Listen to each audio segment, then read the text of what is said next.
You look in the mirror and you don't like what you see. You feel tired, unmotivated, stuck. But guess what? This is not the end of your story.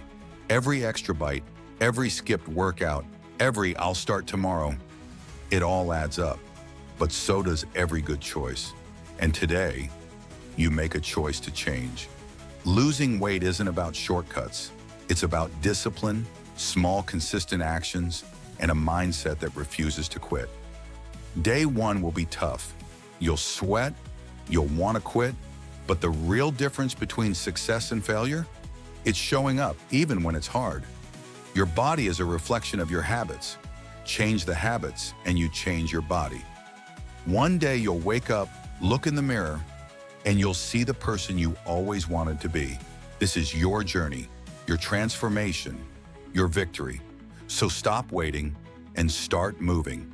Your future self is counting on you. Start today. No excuses.